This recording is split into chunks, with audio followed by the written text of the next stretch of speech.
নিরামিষ দিনে যদি এরকম একটা রান্না থাকে তাহলে আর কিছুই লাগবে না, গরম গরম ভাতের সঙ্গে পরিবেশন করলে খুবই সুস্বাদু লাগে খেতে। আপনারা এভাবে বানিয়ে দেখতে পারেন। নমস্কার বন্ধুরা, আজকে আমরা একটা স্পেশাল মশলা দিয়ে নিরামিষ ঝিঙার একটা খুবই সুস্বাদু রেসিপি করব, যেটা গরম গরম ভাতের সঙ্গে পরিবেশন করলে আর কিছুই লাগবে না। তাহলে আসুন দেখে নিই আজকের রেসিপি। সবার প্রথমে গ্যাসে একটা কড়াই বসিয়েছি। এবার নিয়েছি কিছু মশলা। এখানে নিয়েছি 2টা শুকনো লঙ্কা, গোটা ধনে, গোটা জিরে, এলাচ, লং, দারচিনি আর 1 মুঠো গোবিন্দভোগ চাল। কড়াইটা গরম করে নিয়েছি। এবার সবকিছু একসঙ্গে দিয়ে দেব। এখন নেড়েচেড়ে ভেজে নেব। ততক্ষণ পর্যন্ত ভাজতে হবে যে পর্যন্ত একটা মিষ্টি সেন্ট বের না হয়। আমি মশলাগুলোকে মিডিয়াম আঁচে 4 মিনিট ভাজার পরে এখন দেখুন চালের কালারটাও চেঞ্জ হয়ে গেছে আর একটা মিষ্টি সেন্টও বেরিয়েছে। এখন কিন্তু এটাকে আমি নামিয়ে নেব। আর যতক্ষণে আমাদের মশলাগুলো ঠান্ডা হবে এদিকে আমি ঝিঙাগুলোকে কেটে নেব। এখানে আমি 3 পিস ঝিঙা নিয়েছি আর ঝিঙাগুলোকে গোটা অবস্থায় ধুয়ে নিয়েছি।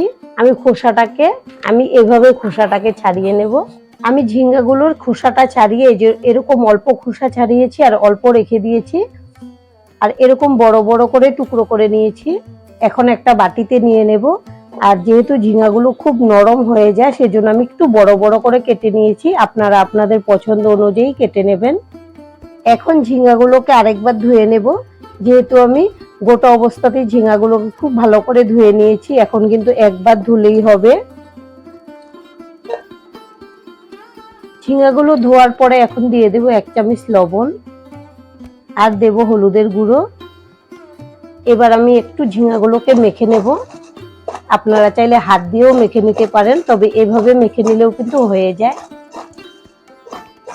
এখন আমি 5 মিনিটের জন্য ঢেকে রেখে দেব।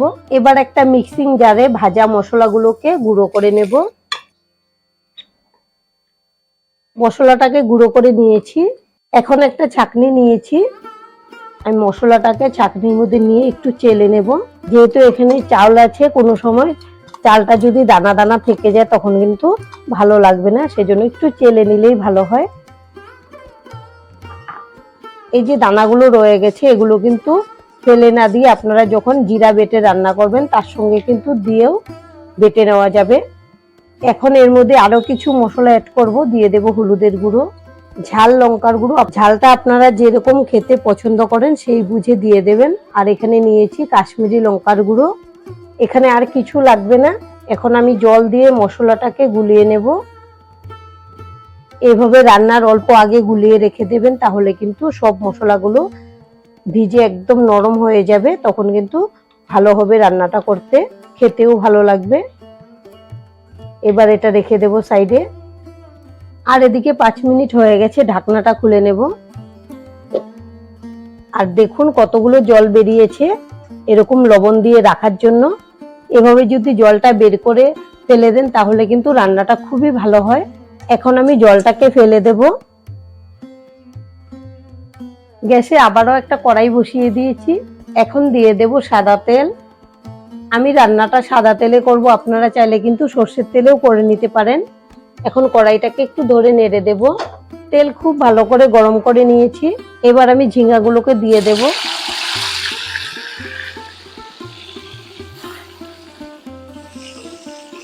এখন গ্যাসের ফ্লেমটা হাইতে রেখে নেড়ে চেড়ে ভেজে নেব।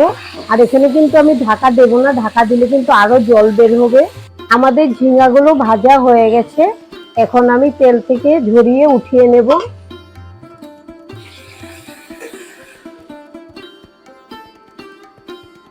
যদি জলটা বের না করে দিতাম তাহলে কিন্তু আরো অনেক জল বের হতো, তখন কিন্তু রান্না করার পর একটা পানসে ভাব চলে আসে। ঝিঙাগুলো কিন্তু 80% সেদ্ধ হয়ে গেছে। এখন এখানে নিয়েছি 1 টুকরো পনির, আমি হাত দিয়ে ভেঙে মিক্সিং জারে দিয়ে দেব। আর নিয়েছি হাফ বাটি গরুর দুধ, এটাও দিয়ে দেব। এখন ঢাকনা লাগিয়ে খুব মিহি করে পেস্ট করে নেব। আর কড়াইতে অনেকটা তেল রয়ে গেছে, এই তেলেই দিয়ে দেব ফোড়ন। এখানে নিয়েছি একটা তেজপাতা 2 টুকরো করে দিয়ে দিলাম।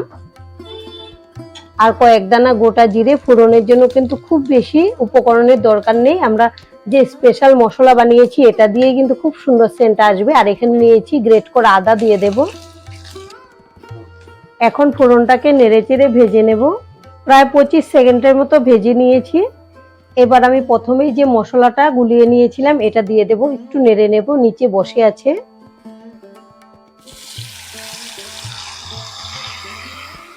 বাটিটা ধুয়ে একটু জল দিয়ে দেব। এখন নেড়েচেড়ে খুব ভালো করে কষিয়ে নেব।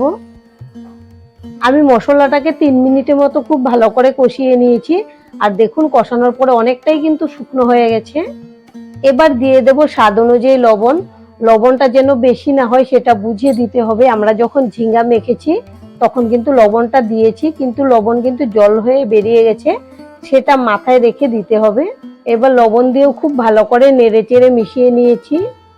এবার আমরা পনির আর দুধের যে পেস্টটা করেছি এটা দিয়ে দেব। এই রান্নাটা এতটাই সুস্বাদু হয়, আপনারা যাকেই একবার খাওয়াবেন সে আপনার কাছে বারবার খেতে চাইবে, আর মাছ মাংস রেখে এটা খেতে চাইবে, এতটাই সুস্বাদু হয়। আর অনেক সময় দেখবেন নিরামিষ দিনে কি রান্না করব কিছু ভালো লাগে না, বা অনেকে নিরামিষ খেতে পছন্দ করে না, কিন্তু তাকে যদি এভাবে একটা নিরামিষ পদ তৈরি করে দেন তাহলে কিন্তু ওরাও একদম আঙুল চেটে পুটে খেয়ে নেবে, এতটাই টেস্টি হয়। নিরামিষ দিনের জন্য এটা কিন্তু একটা পারফেক্ট রেসিপি। আমি পনিরের মিশ্রণটা দিয়ে খুব ভালো করে কষিয়ে নিচ্ছি। আরো 3 মিনিট কষানোর পর দেখুন তেলটা উপরে ভেসে উঠেছে। এখন আমি ভেজে রাখা ঝিঙ্গাগুলো দিয়ে দেব। এবার মশলার গ্রেভির সঙ্গে খুব ভালো করে নেড়েচেড়ে কষিয়ে নেব।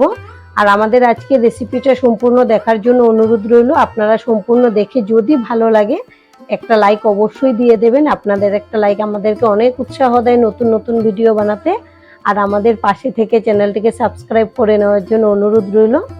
আর এই রান্নাটা আপনারা ভাত, রুটি, পরোটা সবকিছুর সঙ্গেই পরিবেশন করতে পারবেন, সবকিছুর সঙ্গেই কিন্তু দারুণ মানায়। আমি এই রান্নাটা একটু মাখা মাখা রাখবো, আলাদা করে কিন্তু বেশি জল দেব না। মিক্সিং জারটা ধুয়ে একটু জল দেব, এতেই কিন্তু হয়ে যাবে। তবে আপনারা যদি একটু ঝোল রাখতে চান তাহলে আরেকটু জল দিয়ে দিতে পারেন, তবে এই রান্নাতে কিন্তু খুব বেশি ঝোল দিলে ভালো লাগবে না। এখন আমি ঢেকে দেব। 5 মিনিট পর ঢাকনাটা খুলে নেব। এই 5 মিনিটে কিন্তু যতটুকু ঝিঙ্গা সিদ্ধ হওয়ার বাকি ছিল ভালো করে সিদ্ধ হয়ে গেছে। এখন আমি দিয়ে দেব কাঁচা চেরা লঙ্কা। শেষের দিকে যদি এভাবে কাঁচা লঙ্কা দেওয়া যায় খুব ভালো একটা সেন্ট আসে, ভালো লাগে খেতে। আর দিয়ে দেব 1 চামচ চিনি। নিরামিষ রান্নাতে কিন্তু একটু মিষ্টি হলে ভালো লাগে। আর নিয়েছি এখানে ঘি, ছোট চামচ দিয়ে 1 চামচ ঘি দিয়ে দেব। আপনারা যদি ঘি খেতে পছন্দ করেন তাহলে এই রান্নাতে অবশ্যই ঘিটা ব্যবহার করবেন, এতে করে খুব সুন্দর একটা সেন্টও আসবে, খেতেও ভীষণ সুস্বাদু হবে। আর আমাদের রেসিপি কিন্তু একদম রেডি। এভাবে আপনারা বাড়িতে বানিয়ে পরিবেশন করেন, বাচ্চা থেকে বড় সকলেই ভীষণ পছন্দ করবে। আর আজকের ভিডিওটা এখানেই শেষ করব। সবাই ভালো থাকবেন, সুস্থ থাকবেন। সম্পূর্ণ ভিডিও দেখার জন্য অসংখ্য ধন্যবাদ। নিরামিষ দিনে যদি এরকম একটা রান্না থাকে তাহলে আর কিছুই লাগবে না, গরম গরম ভাতের সঙ্গে পরিবেশন করলে খুবই সুস্বাদু লাগে খেতে। আপনারা এভাবে বানিয়ে দেখতে পারেন।